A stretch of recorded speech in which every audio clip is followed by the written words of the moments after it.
Muy buenas a todos los amantes y letrados del derecho romano y de las instituciones que día a día estamos estudiando y formándonos para este estudio continuo sobre los diferentes actos jurídicos que vienen desde hace más de 2000 años en cuanto a las instituciones jurídicas romanistas, el derecho romano. Hoy nos toca abordar la temática más apasionante de toda la teoría que podemos ir identificando en los estudios que llevaron a cabo grandes jurisconsultos como Gallo, Ulpiano, Papiniano, y que hoy por hoy pues nos toca, de acuerdo al contenido que hemos preparado para nosotros durante estas semanas y estos meses, es la teoría general de las obligaciones, específicamente la fuente de los contratos como fuente de las obligaciones. Hoy vamos a ver y abordar las generalidades de los contratos en cuanto a los diferentes, en cuanto al concepto de contrato, los diferentes tipos de contratos y los elementos generales que componen o que hacen que nazca un contrato. Y es por ello que primeramente vamos a estudiar y a definir en sí qué es un contrato, cómo se concibe y cuál es el concepto básico de esta institución que hoy por hoy se ha mantenido a través del tiempo y a lo largo de los años y que tienen la misma utilidad y el mismo beneficio que hace 2000 años cuando va surgiendo desde la época del derecho arcaico. Y es así que desde el inicio en el derecho civil romano, el arcaico, el clásico, nos define que el contrato viene a ser esas convenciones que están destinadas a producir obligaciones y que han sido sancionadas y nombradas por el derecho civil.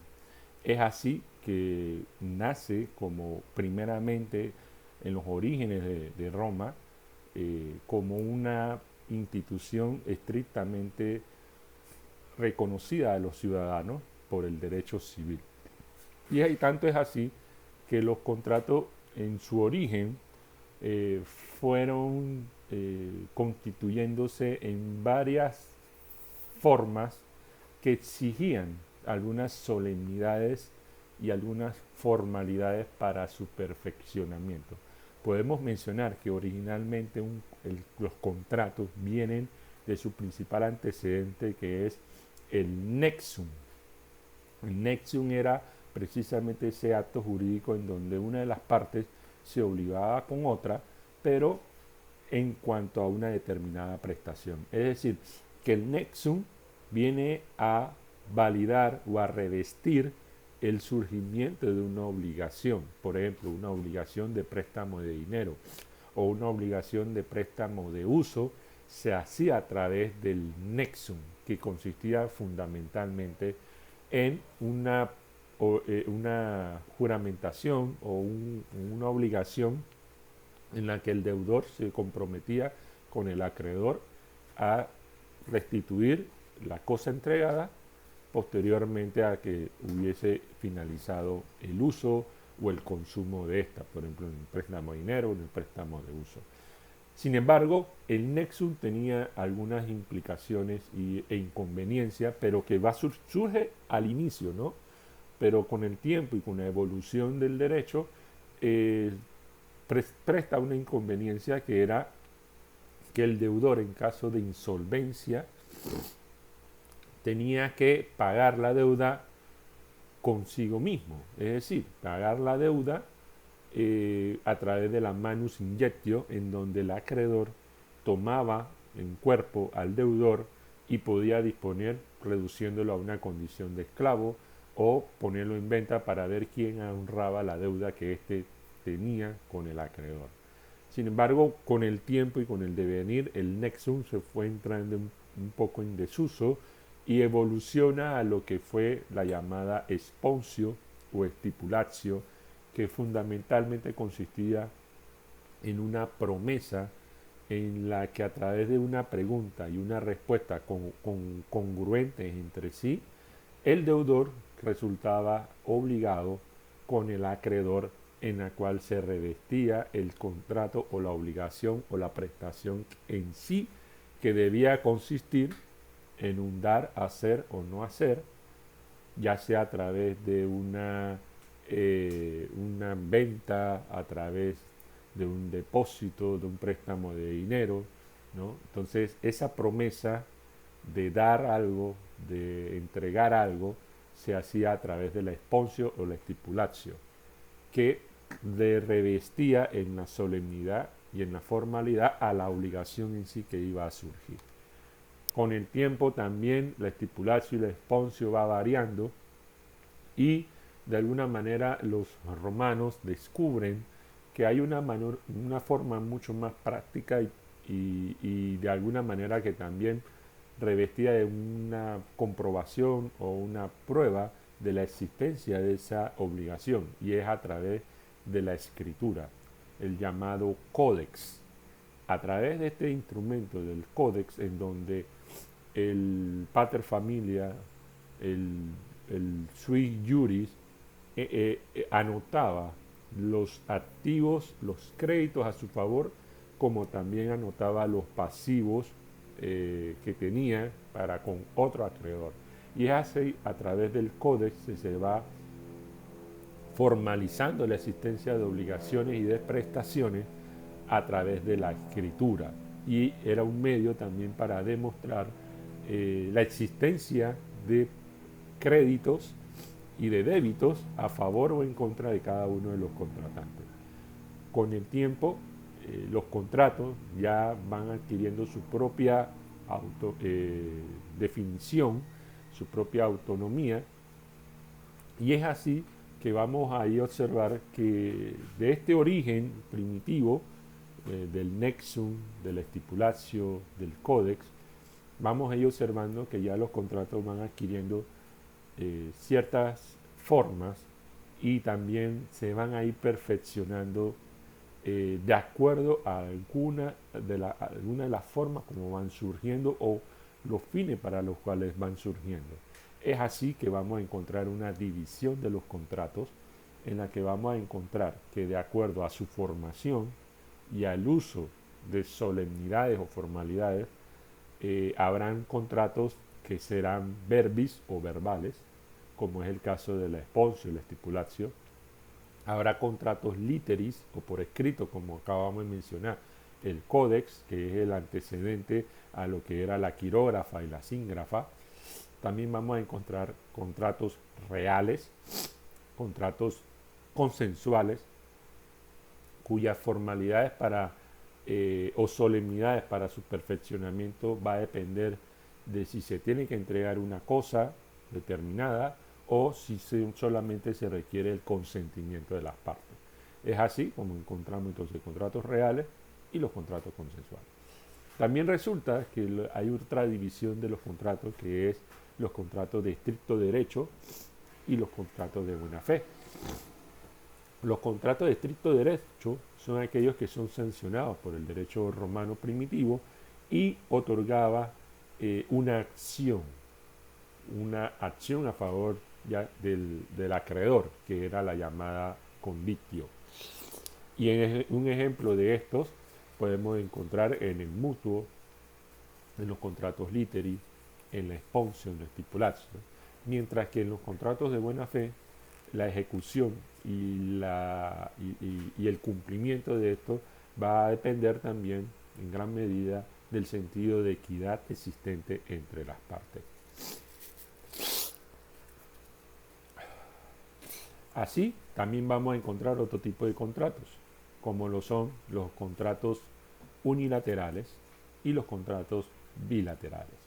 Los unilaterales son aquellos en donde solo una de las partes resulta obligada para con la otra contratante, como era el caso del mutuo, el préstamo de consumo, o también en el caso de la esponsio, que es el acto de prometer.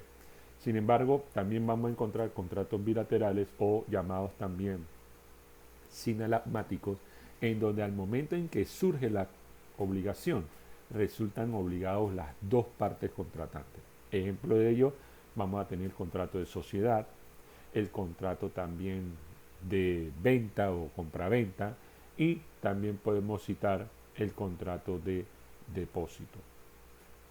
Sin embargo, en el caso de los contratos sinalagmáticos, tenemos que ver que existe una subclasificación entre estos, porque puede resultar que al momento de ser obligados o que las partes resulten obligadas entre sí, puede ser que las dos partes resulten obligadas en el mismo acto desde el que nace la obligación, o puede ser que las partes resulten obligadas una inicialmente y con posterioridad resulte obligada la contraparte.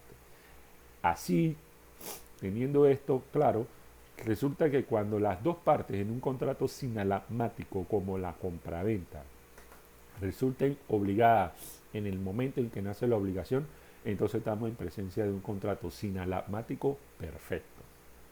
Pero si nos ubicamos dentro del ejemplo del contrato de prenda, por ejemplo, las dos partes resultan obligadas, pero primero, inicialmente resulta obligado lo que va a ser el deudor prendario y posteriormente resulta obligado el acreedor prendario que después va a resultar ser deudor. En este caso, este tipo de contratos sinalagmáticos se le llaman sinalagmáticos imperfectos, porque primero resulta obligada una de las partes y con posterioridad resultará obligada la otra parte. Bien, de esta división también de los contratos podemos identificar que los romanos podían definir el tipo de contrato de acuerdo a la prestación o el fin que buscaba esa obligación. Es así como ellos reconocen que habían los contratos nominados, que en sí son aquellos que sirven para realizar una operación determinada.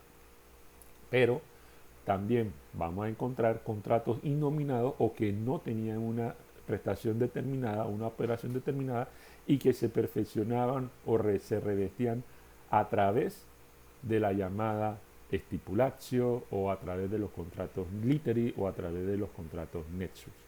Estos son los llamados innominados que no tenían un nombre específico, a diferencia que podemos identificar como el caso del depósito, como el caso del mandato, como el caso de la compraventa, como el caso de la prenda, que sí tienen una nominación porque buscan una operación determinada.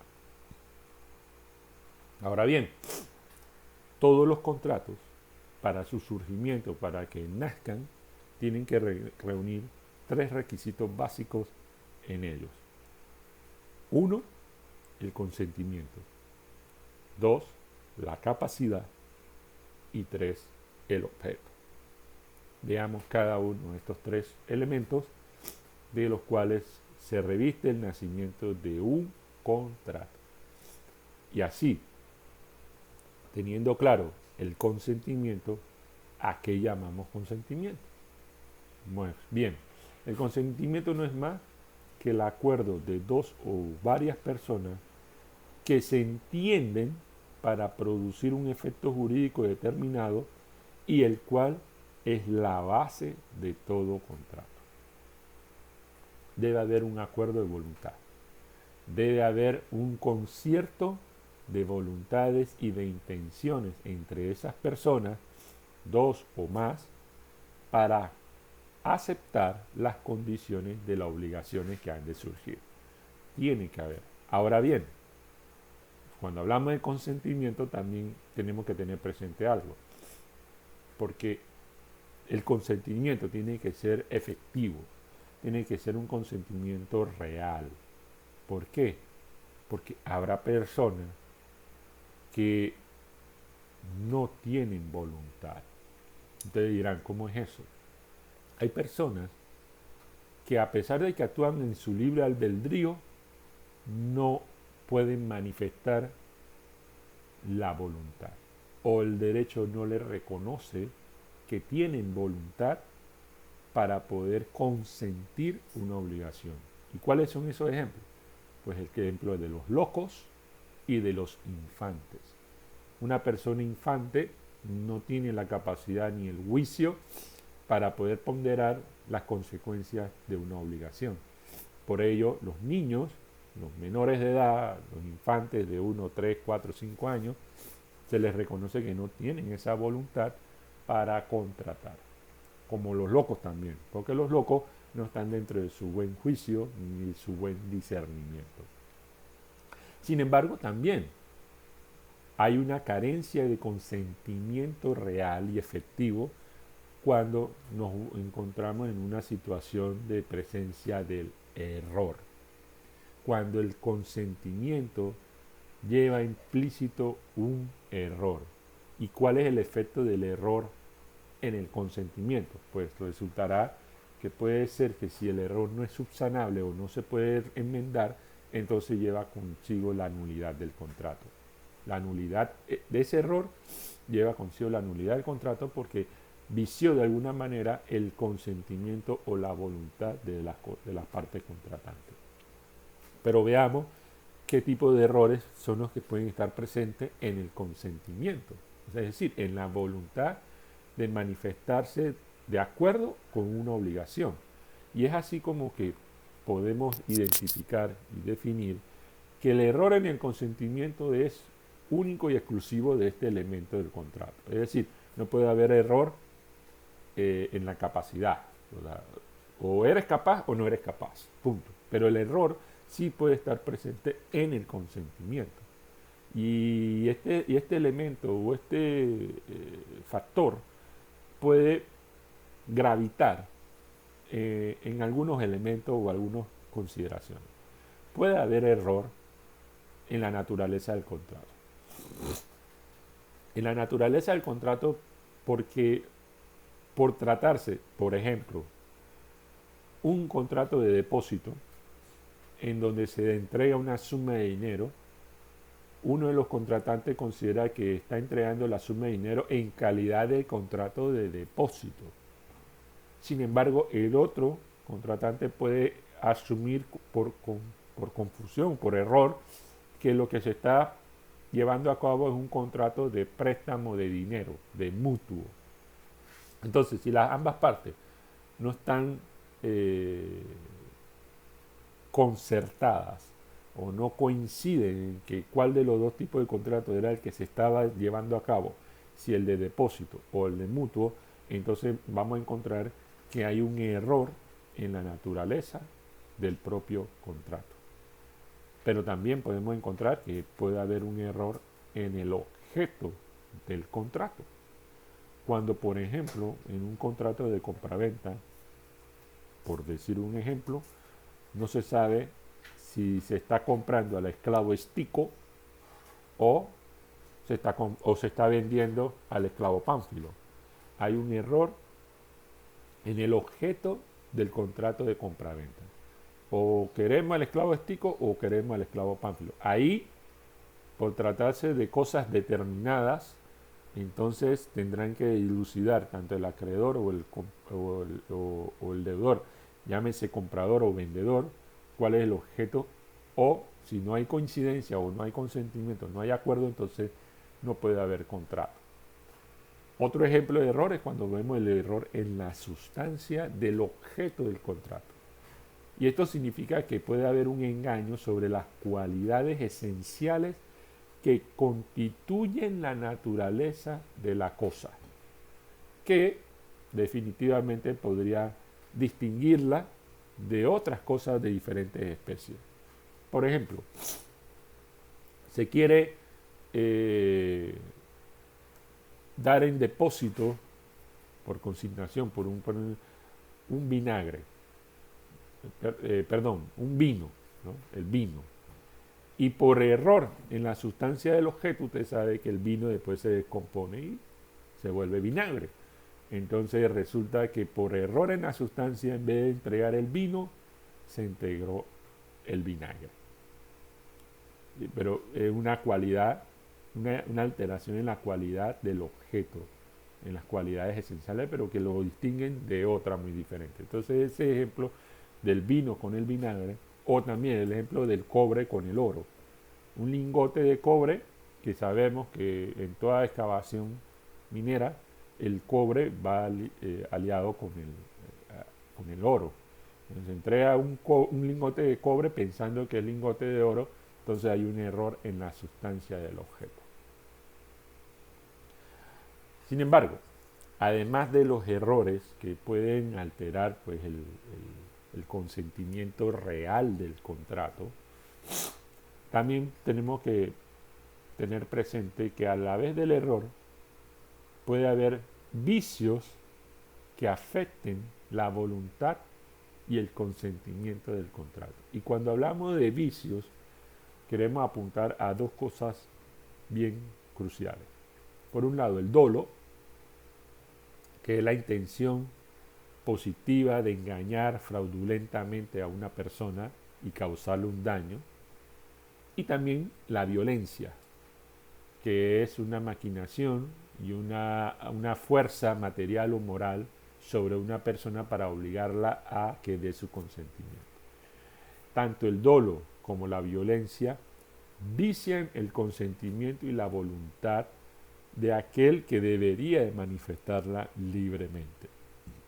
Puede resultar que por violencia un acreedor consienta un contrato, pero con fuerza y de alguna manera obligándolo a prestar una suma de dinero. Por ejemplo, el acreedor presta una suma de dinero por acto de violencia, o una amenaza, o porque fue engañado, entonces, o por el deudor también.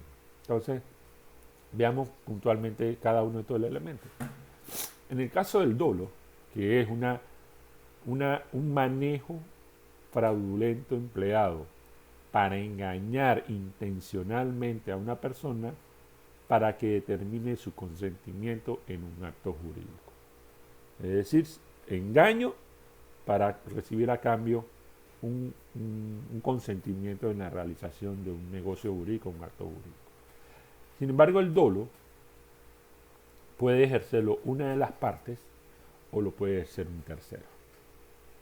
Cuando se ejerce una de las partes, ya sea el de acreedor o el deudor, esto conlleva también una protección por parte del pretor para aquel que se ve afectado por la acción dolosa. Y aquí hay que tener algo claro.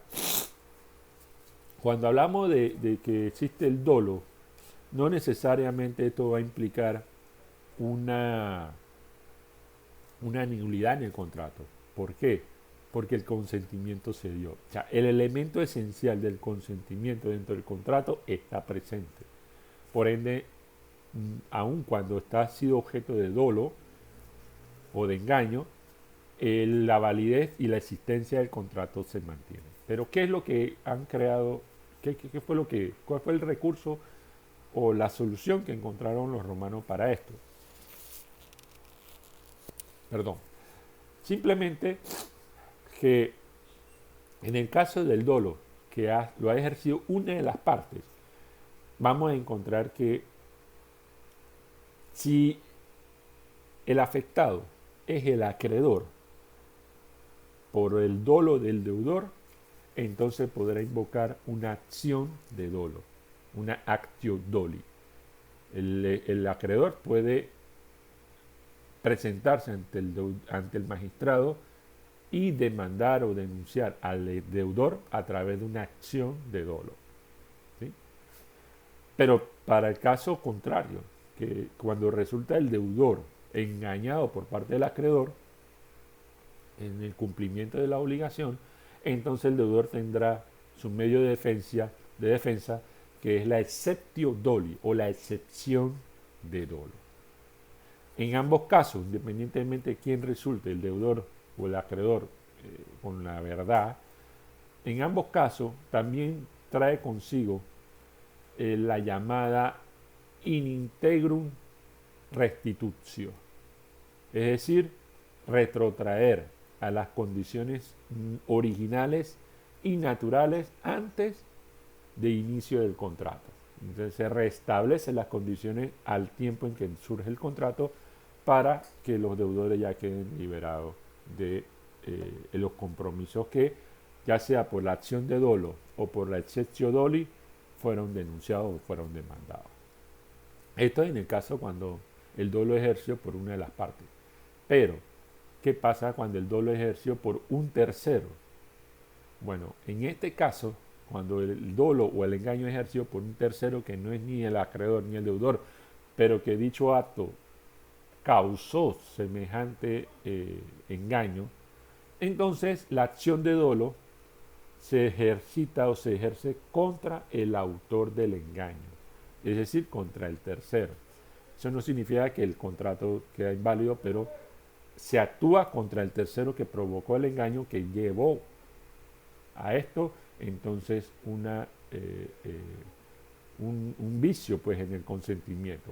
Esta acción de dolo contra el tercero trae consigo también entonces una indemnización de daños y perjuicios a favor del afectado, ya sea el acreedor o el deudor, y que deberá honrar entonces el tercero que provocó ese dolo o ese engaño.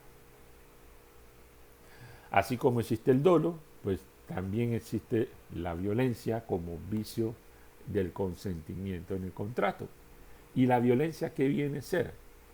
La violencia viene a ser un acto de fuerza material o moral que presionan a una persona razonablemente capaz, inspirándole un temor suficiente para obligarla a dar su consentimiento. Es decir, que se ve amenazada, se ve intimidada esta persona y por ende tiene que otorgar el consentimiento al acto que se vaya a realizar. Como da el consentimiento, entonces el contrato se perfecciona por la vía del consentimiento, no deja de ser válido. Pero con la existencia de la violencia, entonces existe un mecanismo de defensa para el agraviado o para el afectado, que es, si se trata del acreedor, una actio metus causa, ¿no? Una actio metus causa a favor del acreedor. Pero si resulta el agraviado el deudor, entonces vamos a encontrarnos con una excepción metus causa, una exceptio metus causa, y de igual manera, en el caso de la presencia de la violencia, también ambos tendrán el efecto de la in integrum restitutio, que es la posibilidad de retrotraer los efectos al tiempo de inicio del contrato. Y en este sentido, pues podemos observar que en el caso de la violencia es parecido también al dolo, solo que también pues se aplica la actio metus causa. Bien, vamos ahora al segundo elemento de los contratos, que es el elemento de la capacidad. Y este elemento define algo bien esencial. Todos son capaces para contratar. La regla general es la capacidad.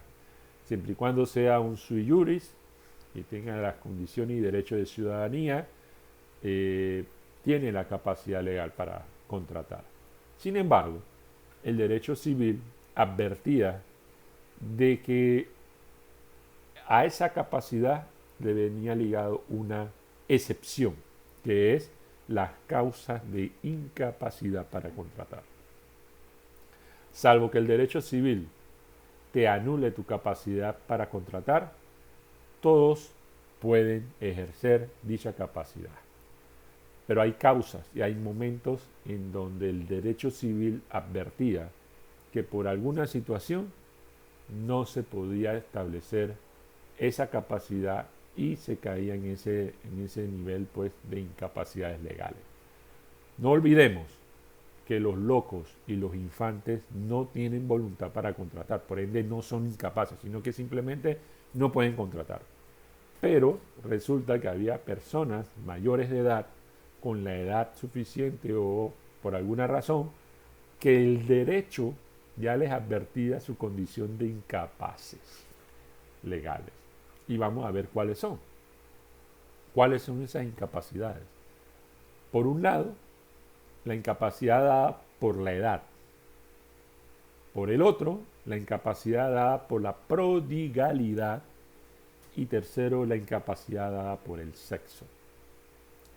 Cuando hablamos de la incapacidad dada por la edad, pues nos estamos refiriendo, aparte de los infantes que no tienen la edad, pero cuando ya una persona va desarrollándose y va creciendo, llega a un estado de ser impúber, los pupilos, que los sui juris, que siendo menores de edad, están a cargo de un tutor o de un curador. Necesitaban una autoritas curatoris, una autoritas tutoris para poder contratar.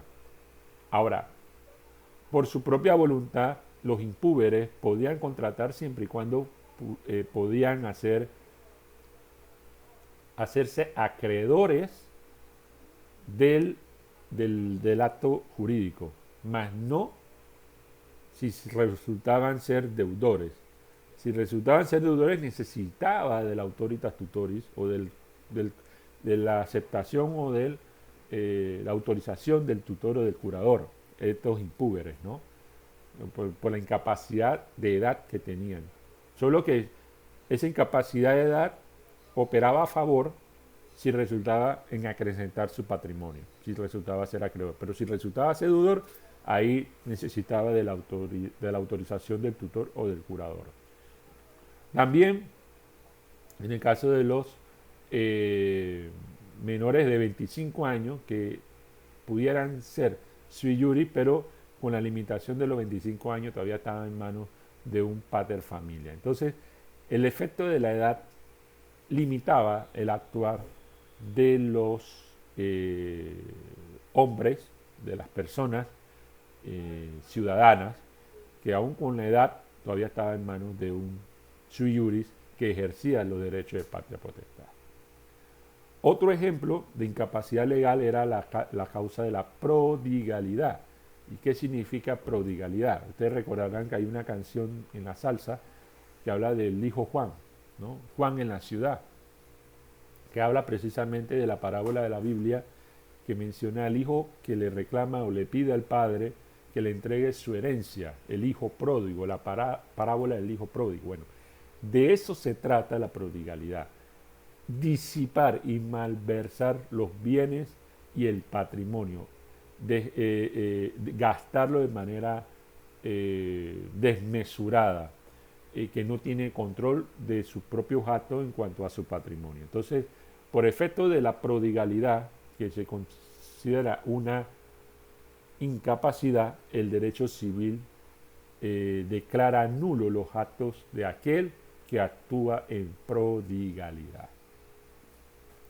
Y la tercera causa de incapacidad es el sexo, cuando lógicamente en aquella época las mujeres estaban vedadas para contratar, y aun cuando fuesen mujeres sui juris, no podían, por su condición de ser mujer, no podían contratar libremente, necesitaban de la autorización del marido, del esposo, del padre, de aquel que ejerciese la patria potestad o la manus injectio, la dote por el inmanus, por parte pues del esposo o del marido. Bien, con esto llegamos al último elemento del contrato, que es básicamente el objeto de los contratos. Y con respecto al objeto de los contratos, como elemento general del mismo, esto nos lleva a identificar que el objeto del contrato es en sí la creación de la obligación. Es la finalidad por la cual se está creando la obligación, ya sea en un préstamo de dinero, ya sea en un préstamo de uso, ya sea en un depósito, ya sea en una prenda, una compraventa. El objeto del contrato que es precisamente las distintas obligaciones que se generan en virtud de la existencia del contrato. Sin embargo, para que este objeto del contrato haga viable la obligación, hay que observar que el objeto, tanto del contrato como de la obligación, tiene que reunir 4 requisitos clave. En primer lugar, debe ser un objeto o una obligación posible, que no sea imposible de ejecutar, ¿no? Que esté dentro de las condiciones naturales de poderse realizar la obligación. El segundo elemento es que el objeto debe ser lícito o la obligación debe ser lícita, que sea sancionada por las buenas costumbres del derecho civil y que sea permitida por efectos del derecho civil o del derecho vigente, que sea lícito dentro de los parámetros y condiciones que establece la norma, las buenas costumbres o las tradiciones. Tercero, que la obligación o el objeto de la obligación por parte del acreedor sea apreciable en dinero. Que en caso tal de que no se pueda dar el cumplimiento, el acreedor pueda demandar la exigibilidad de la obligación en una determinación pecuniaria o apreciable en dinero. Y esto queda en manos también del acreedor. Y por último, la cuarta condición para el objeto de una obligación o de un contrato es que sea suficientemente determinado. Hay obligaciones que en el presente son determinadas, pero que también en el futuro pueden ser determinadas. Eso no impide el surgimiento de una obligación cuando se trate de obligaciones a futuro, determinables. Por ejemplo, la cosecha del mes de diciembre, ¿no? Te compro la cosecha del mes de diciembre. Es una obligación a futuro determinable. Una obligación determinada, te compro la cosecha al día de hoy. Ya está, se compra y ahí hay una obligación determinada. Sin embargo, hay que tener algo claro.